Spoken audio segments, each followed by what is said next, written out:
El grupo de los heliosuarios es otro grupo de organismos que pueden generar pseudópodos.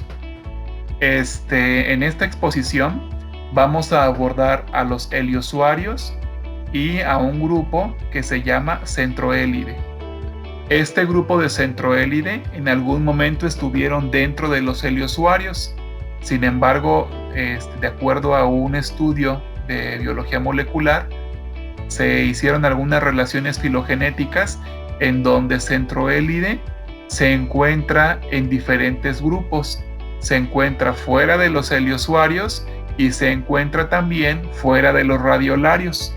Entonces centroélide lo vamos a manejar en esta exposición como un grupo asociado a los heliosos.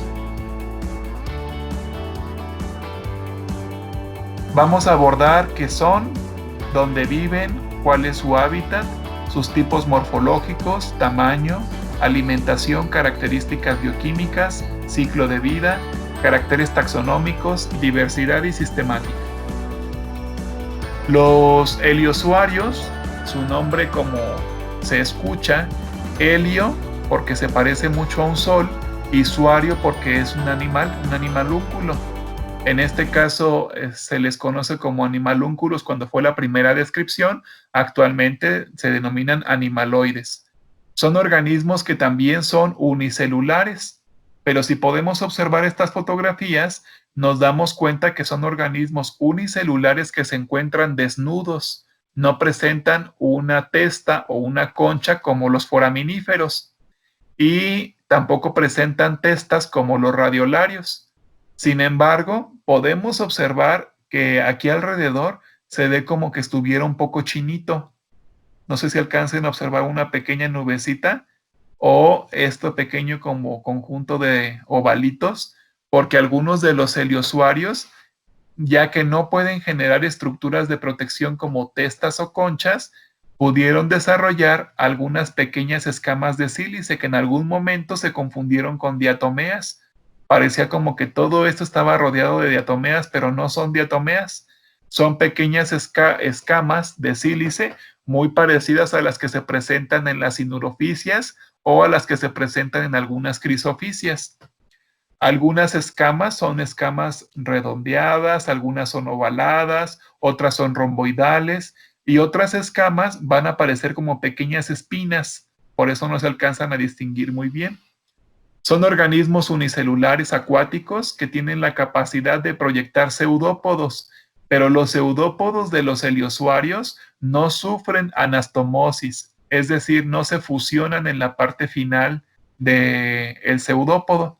Por lo tanto, parecen como pequeños rayos y por eso parece si fueran unas formas como de pequeños soles que se encuentran en la columna del agua. Estos auxópodos tienen diferentes funciones, la movilidad, una actividad hidrostática, así como la alimentación. Centroélide es un grupo de organismos que generan pseudópodos en forma de auxópodos, los cuales en algún momento pertenecieron a los heliosuarios. Morfológicamente son similares a los heliosuarios, pero ultraestructuralmente y genéticamente son distintos a este grupo. Tanto los heliosuarios como los organismos de centroélide son organismos heterótrofos que se van a encontrar en ambientes acuáticos de agua dulce, así como de ambientes marinos. Se encuentran en ambientes pelágicos, así como en ambientes bentónicos, es decir, los vamos a encontrar dispersos en la columna del agua, pero también los vamos a encontrar con una mayor recurrencia cercanos a sustratos, a zonas del litoral y a aguas un poco profundas. Se van a alimentar de bacterias, de protistas, entre los protistas incluidas algunas algas. Estas amibas son amibas esféricas que son fagotróficas. Su tipo de alimentación heterótrofa es holozoica por fagocitosis, formando estos auxópodos que su característica muy peculiar es que el pseudópodo no solamente es una prolongación del ectoplasma, sino que está protegido por un microtúbulo interno. Es decir, cada uno de los auxópodos tiene una pequeña varilla interna y esta varilla es un microtúbulo que se presenta en el citoplasma, en la membrana que rodea el citoplasma, a la parte del ectoplasma. Por lo tanto, Centroelide como los heliosuarios se han utilizado para diferentes modelos biológicos porque tienen una capacidad impresionante para la movilidad de los microtúbulos, así como para el mecanismo de desplazamiento con este orgánulo celular.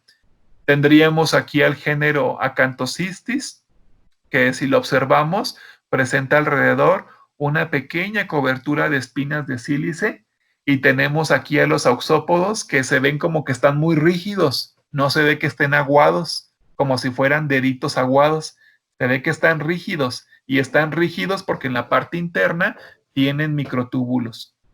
Después tendríamos al género Rhaphidophris, el cual presenta alrededor pequeñas escamas de sílice, las cuales al parecer dan una imagen como que tiene cocolitos o como que tiene diatomeas adheridas, pero son pequeñas escamas de sílice.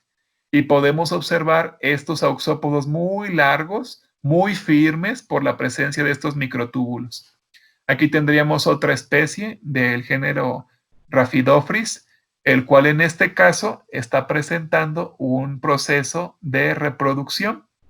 Y tendríamos también al género Heterophris, el cual parece un pequeño solecito con pequeñas incrustaciones de sílice y tiene un citoplasma muy vacuolado. Los heliosuarios se conocen desde 1866 en algunos estudios que iniciaron con Haeckel en ambientes acuáticos de agua dulce particularmente. Posteriormente, con los estudios de Pennard, se formalizó este grupo taxonómico, ya que cuando Haeckel inició, él clasificó a los heliosuarios como organismos con pseudópodos. Y en heliosuarios metió a todos los organismos que podían eyectar pseudópodos. Después Pennard, más tarde, va a separar a los heliosuarios de los organismos que forman conchas y testas, es decir, los separa de los radiolarios y de algunos foraminíferos. Posteriormente hay algunas descripciones muy interesantes sobre los heliosuarios en 1940 por Balankov, en 1968 por Reiner, en 1953 por Trewoff, en 1982 y 84 por Febvre-Cavelier, y algunas investigaciones recientes que particularmente atienden a filogenias, así como al interesante comportamiento de los microtúbulos que tienen estos heliosuarios. Son organismos con células conspicuas, generalmente de forma redonda o esférica, que presentan auxopodios muy llamativos, auxópodos. Se van a encontrar en diferentes hábitats con diferentes temperaturas y salinidades, incluidos ambientes extremos. Particularmente donde podríamos encontrar a heliosuarios en ambientes que tengan un nivel trófico de transición entre la mesotrofía y la eutrofía. La mayoría son libres flotadores, aunque hay diferentes especies que son bentónicas. Algunos de los heliosuarios o de organismos de Centroelide tienen la capacidad de adherirse a los sustratos, formando un pedúnculo proteico, el cual es catalogado como un tallo. Y también es de interés taxonómico para poder identificar algunos organismos.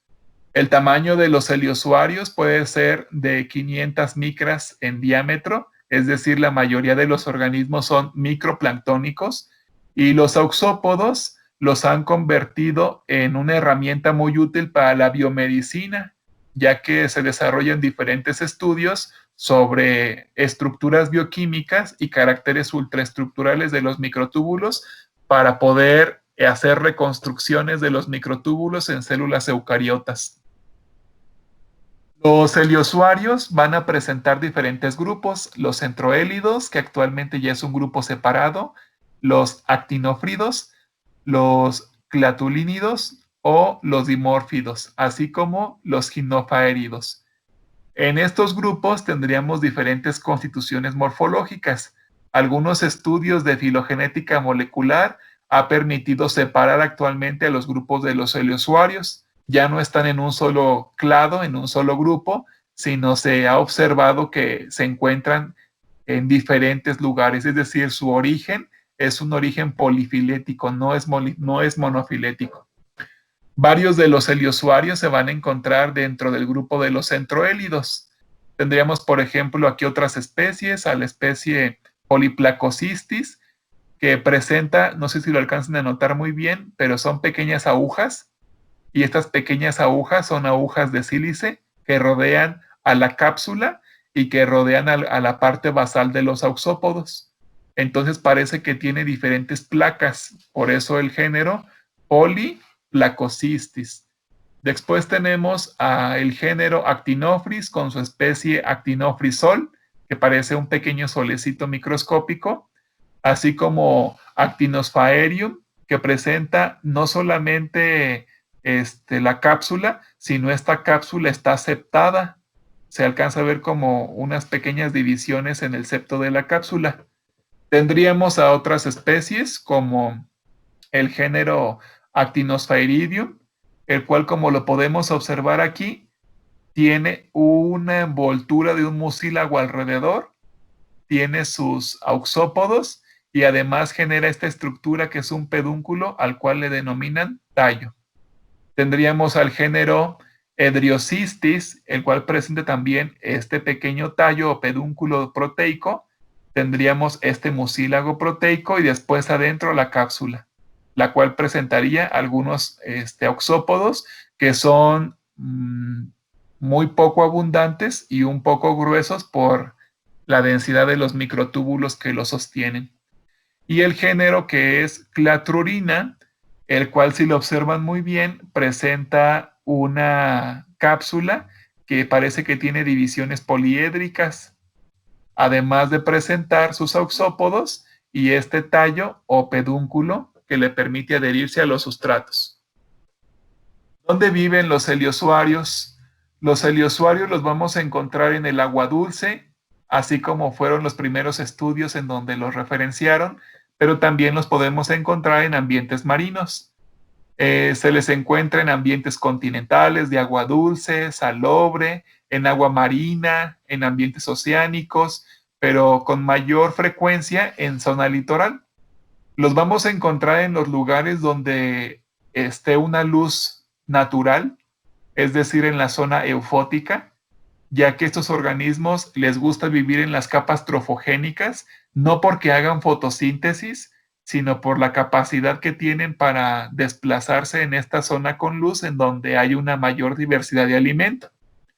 Preferentemente son organismos bentónicos, aunque también hay organismos planctónicos, y existe una especie de interés, que es una especie marina pelágica, que se encuentra en la columna del agua, del género Esticolonque, que se encuentra aquí. Si lo podemos observar, vemos a sus auxópodos, y podemos ver los auxópodos porque quedan estas líneas con microtúbulos. Entonces, cada línea de microtúbulos tenía un auxópodo. Aquí podemos observar al organismo vivo, el cual presenta un citoplasma ligeramente vacuolado, unos auxópodos que tienen un microtúbulo muy grueso, y aquí también lo podemos observar. Si lo vemos a lo mejor en muestras de agua, podríamos pensar que es un pedazo de materia orgánica, no un organismo. Entonces, en este caso, este arreglo desordenado de auxópodos con microtúbulos va a corresponder a esta especie pelágica. En cuanto a su hábitat, a los heliosuarios les gusta mucho vivir en espacios encharcados, les gusta vivir en canales salinos, en lagos, en ríos, en reservorios y agua estancada, así como en algunas charcas que son temporales. Algunas especies van a tener la capacidad de adherirse no solamente a sustratos, sino a estas natas de materia orgánica. Aquí pueden formar su pedúnculo o su tallo para estar alimentándose de lo que va generando el biofilm.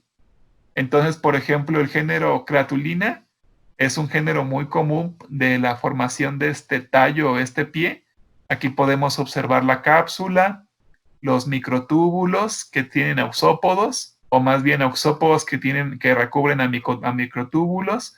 Podemos observar una célula que no es esférica, una célula un poco periforme, muy poco vacuolada, tiene muy pocas vacuolas internas, pero es muy distintivo esta estructura de fijación, que es muy gruesa.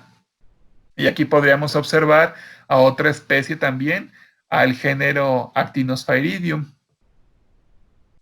Estos organismos en ambientes marinos los vamos a encontrar en la zona costera, en la zona litoral, los vamos a encontrar en los canales de los puertos de navegación, en caletas o en bahías y en canales que son salinos. Con respecto al tipo morfológico, son organismos unicelulares y estos organismos, al ser amibas, son organismos plasmodiales, se encuentran tanto de vida libre como sésiles. Los que están de vida libre son todos estos y los que se encuentran sésiles son los que presentan el tallo o el pie. Aquí podemos observar características morfológicas de especies de heliosuarios que parecería que no son organismos ameboideos. Por ejemplo, en el caso del género Dimorpha, tenemos estas tres fases. Tenemos a una fase que es flagelada de forma inicial, después le salen los auxópodos y después la tenemos con auxópodos y flagelos y luego después solamente la tenemos con auxópodos. Entonces toda esta diversidad morfológica que podríamos identificar que cada una correspondería a un ejemplar diferente, corresponde a la misma especie, en este caso a la especie Dimorpha elegans. Después tendríamos a otras amibas, como en el caso de la especie también Dimorpha, de la especie Dimorpha floridanis, la cual presenta organismos que son flagelados, después flagelados con auxópodos y posteriormente solamente con auxópodos. Entonces, esta característica de dimorfismos de acuerdo a la etapa del ciclo de vida puede llegar a formar muchas confusiones al momento de identificar este material. Con respecto al tamaño, los heliosuarios van a ser organismos microscópicos, encontrándose entre las 20 y las 500 micras aproximadamente. Aquí tenemos algunas líneas, por ejemplo, desde la A a la F, cada una de estas líneas mide 50 micras. Aproximadamente cada una de los diámetros de las cápsulas llegan a estar entre las 35, 50 o incluso como en esta, pueden llegar a estar entre las 200 micras, mientras que otros organismos son un poquito más grandes. Tendríamos organismos aquí, por ejemplo, esta línea es de 100 micras, tendríamos organismos que pueden llegar a medir hasta unas 300, 350 micras de diámetro, particularmente en este caso del género Actinosphaerium. En cuanto a la alimentación, tendríamos que los heliosuarios y los organismos que pertenecen al grupo de los centroélidos son heterótrofos estrictos. Aquí podemos ver a un género que se está alimentando, en este caso de un ciliado, se está alimentando de un paramecium. Entonces lo captura con sus auxópodos y ya que lo captura con los auxópodos, después lo acerca a la cápsula y posteriormente lo recubre para poder alimentarse de él. En este caso, este es un ciliado que es más pequeño que la célula, pero cuando capturan presas más grandes que ellos, entonces llega uno, se adhiere a la presa y entonces empieza a eyectar su ectoplasma y después proyecta su endoplasma y empiezan a generar pequeñas vesículas alimenticias con enzimas. Y posteriormente, como es muy grande, si llega otro heliosuario, pues llega y se ancla a ese mismo alimento y pueden alimentarse en comunidad, todos los heliosuarios. Su alimento particular son bacterias, se alimentan de otros protistas, incluidas las algas y algunas larvas de invertebrados. Son depredadores pasivos, al igual que los foraminíferos y que los radiolarios, es decir, no están buscando su alimento para atacarlo, simplemente tienen sus auxópodos extendidos y cuando va pasando el alimento se les pegan a los auxópodos y de esa forma se anclan a su alimento y lo empiezan a digerir, empiezan a alimentarse. Posteriormente, el nicho ecológico particularmente es bentónico porque les gustan los ambientes con detritus y la flora y fauna que rodea al detritus, encontrándose también en algunos espacios que son intersticiales. En el caso de las presas que tienen diferentes estrategias de natación, como por ejemplo los ciliados se pueden desplazar muy rápido y sería muy poco probable que un ciliado sea atrapado por un heliosuario. Pero en este caso el ciliado, a pesar de que se puede trasladar muy rápido, se impacta contra los auxópodos del heliosuario y entonces es capturado. Ya que es capturado, entonces inicia el proceso de vacuolización. Entonces el alimento impacta, se adhiere a la mucosa de los auxópodos y va estimulando una contracción de los auxópodos hasta acercar el alimento a la célula, en donde se va a formar un proceso de vacuolas alimenticias. Y aquí tenemos otra imagen donde están dos heliosuarios alimentándose de la misma fuente. Capturaron a la misma presa. En cuanto a las características bioquímicas, tenemos que los heliosuarios y los centrohélidos van a presentar heterocromatina en el núcleo, formando capas de 3 a 4 micrómetros de espesor, en donde generan un núcleo con una membrana axial. Tenemos algunas vesículas de reserva de un polisacárido muy parecido al glucógeno, al glicógeno de algunos protistas. Y en este caso tenemos alguna fotografía electrónica de transmisión sobre cómo se ven las fibrillas de microtúbulos que se encuentran dentro de cada uno de los auxópodos. Y entonces el arreglo de estos microtúbulos, así como su composición bioquímica, son de interés muy particular para la biomedicina, ya que la bioquímica de la tubulina y las proteínas que están asociadas al axonema, particularmente del género Actinosphaerium, son de interés para conocer el mecanismo de desplazamiento celular. Así también interesan algunos aspectos sobre la contracción de los auxópodos dependientes de los canales de calcio, particularmente en el género Actinophrys.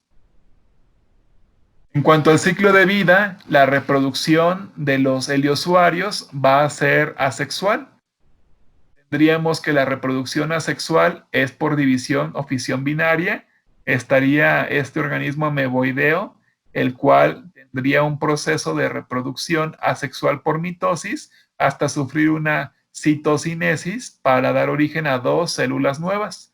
La división asexual va a dar lugar a células descendientes de igual tamaño, pero si en caso de que esta amiba diera otra célula por reproducción asexual y esta célula fuera más pequeñita, a esta célula de tamaño desigual se le conoce como brote.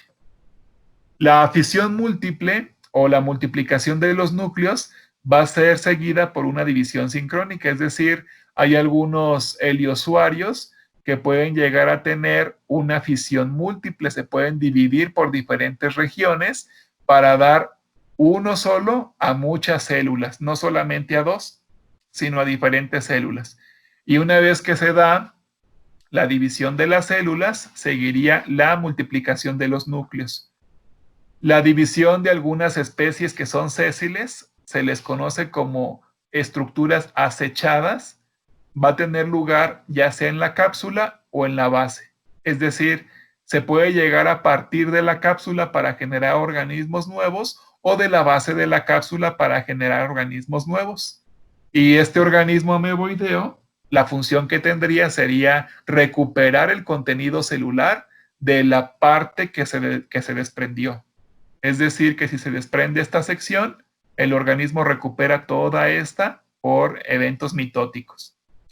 Las células que son descendientes de estos procesos de fisión múltiple o de división en estructuras acechadas se van a liberar, caen sobre diferentes sustratos, sufren morfogénesis y dan nuevas células.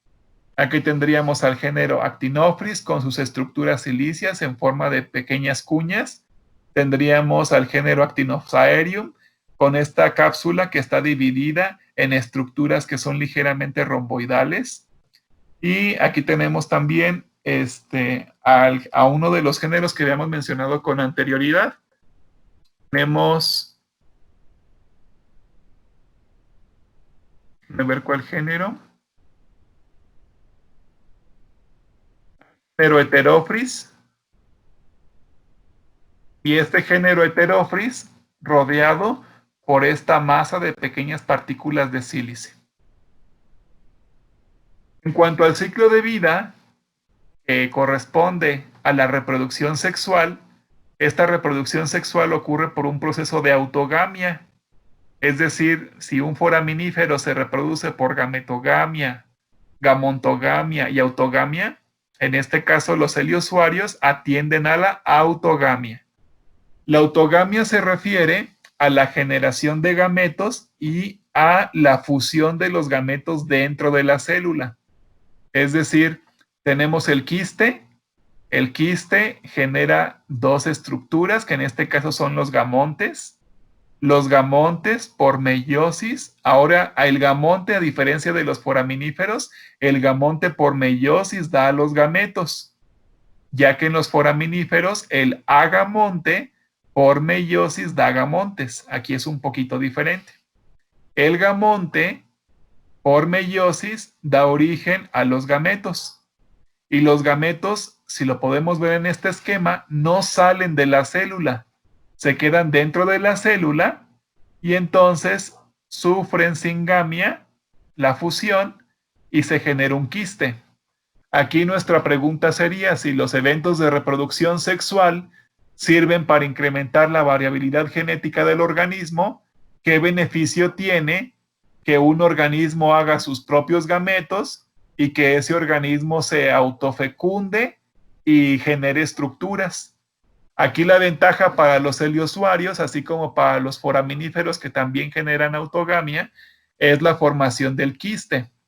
Si hay una condición en el ambiente que no es propicia para el desarrollo del heliosuario, este heliosuario no se puede encapsular como las crisofisias. Entonces, ¿qué tendría que hacer?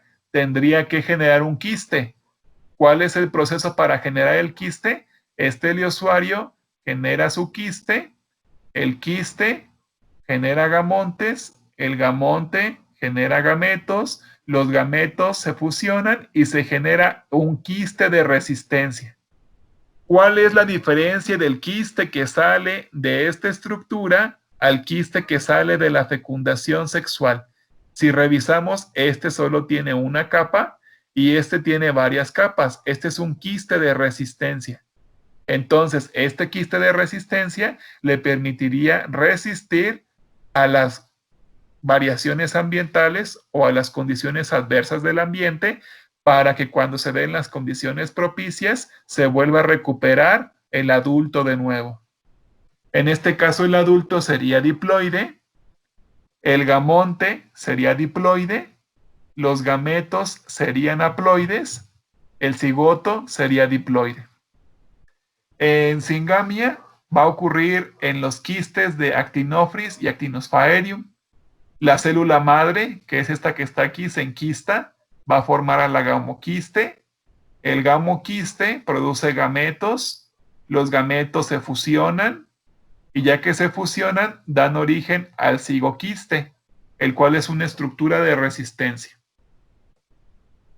Algunos caracteres taxonómicos de los heliosuarios van a referirse a la proyección de los auxópodos, qué tan lejos llegan los auxópodos, el grosor de los auxópodos, la capacidad que tenga el auxópodo de formar estas pequeñas bolsas o vesículas, el número de microtúbulos que tenga dentro del auxópodo, la organización que presenta el microtúbulo, la vacuolización del citoplasma, la presencia de estructuras como estas pequeñas escamas en forma de óvalos con espinas que están protegiendo al usuario. Va a haber otras que son nada más ovaladas sin espinas, otras que son romboidales, otras que van a ser en forma de cuña o en forma de placas. Y podríamos identificar dentro de los heliosuarios a formaciones morfológicas de centroélidos y de actinófridos. En el caso de los centroélidos con estructuras de protección especializadas de sílice y los centroélidos, los actinófridos, sin estructuras de protección, con oxópodos muy gruesos y formando muchas vesículas. ¿Qué nos interesa observar en un heliosuario? ¿Qué tipo de cobertura presentan sus cápsulas? Si sus cápsulas son perforadas, si las perforaciones tienen alguna forma en particular, si el tamaño de las perforaciones es estrecho o son muy grandes, el tipo de pedúnculo o de tallo que presenta el heliosuario, la presencia de algunas espículas silíceas o de algunas escamas silíceas y el largo de los oxópodos. Aquí, por ejemplo, en el género Raphidiophrix podemos observar que estas pequeñas escamas no solamente son escamas simples, sino también presentan ornamentación, y esta ornamentación es de carácter taxonómico. Aquí las observaríamos en fotografía de luz. Esa también es fotografía de luz. Y aquí podemos ver a otro género, Rhaphidocistis, el cual no presenta estas escamas, sino presenta otro tipo de placas que son unas espínulas que también son de sílice que están protegiendo al heliosuario. Vamos a revisar, a tratar de identificar a este heliosuario. Podemos ver aquí una fotografía de luz en donde vemos los oxópodos, la cápsula, y podemos ver una estructura de fijación, un pie o un tallo, un pedúnculo. Y en esta fotografía de ilustración vemos que cada una de estas perforaciones que podemos ver aquí tienen una forma ligeramente poliédrica. Entonces diría organismo rodeado por una capa mucosa, organismo rodeado por una cápsula perforada. Como en este caso vemos que la cápsula es perforada, nos vamos por la opción 2.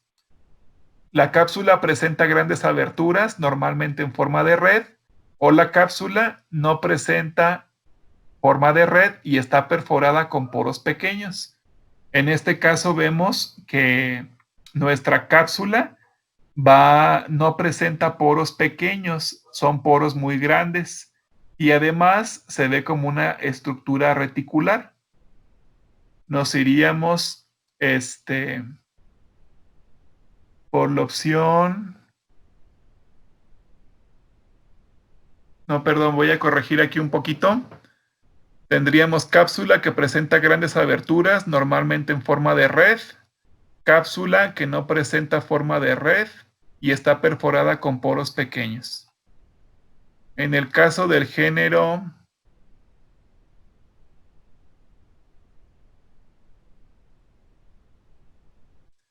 En el caso del género Clatulina, tendríamos este tipo de cápsula, la cual presenta una estructura reticular.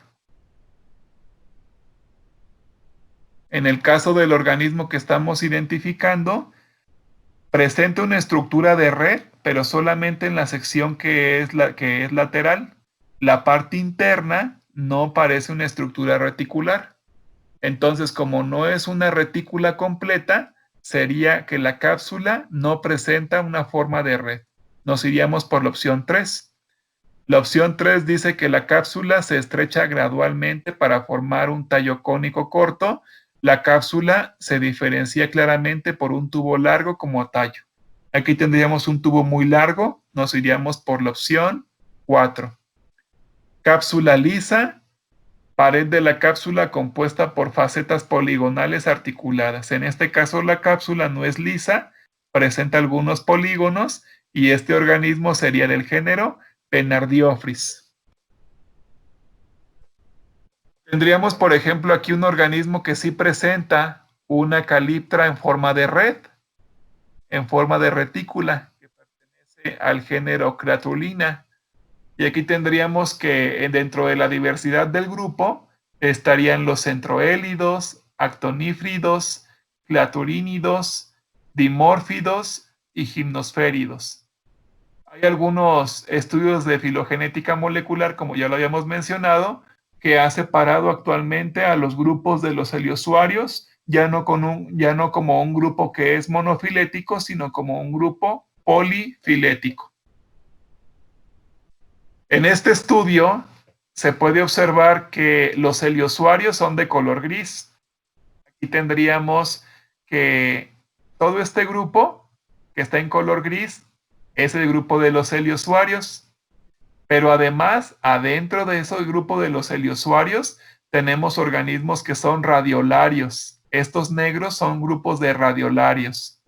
Y estos más oscuros, en algún momento fueron heliosuarios, pero ahora, si observamos, salieron del grupo original. Si hubieran conservado esta agrupación, todos los heliosuarios serían un grupo monofilético, porque viene de una sola rama.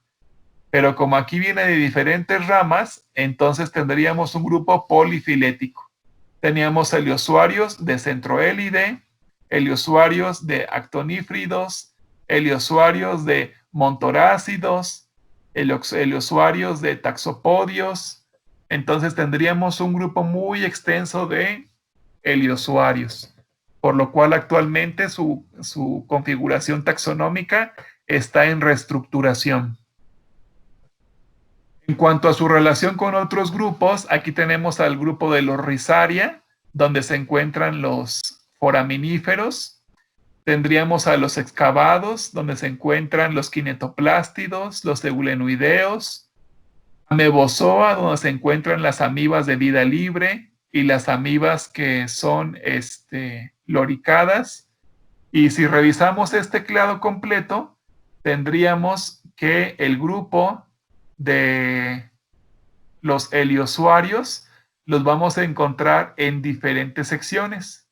Los vamos a encontrar algunos de ellos en el grupo de los Rhizaria, donde se encuentran los foraminíferos, donde se encuentran los radiolarios.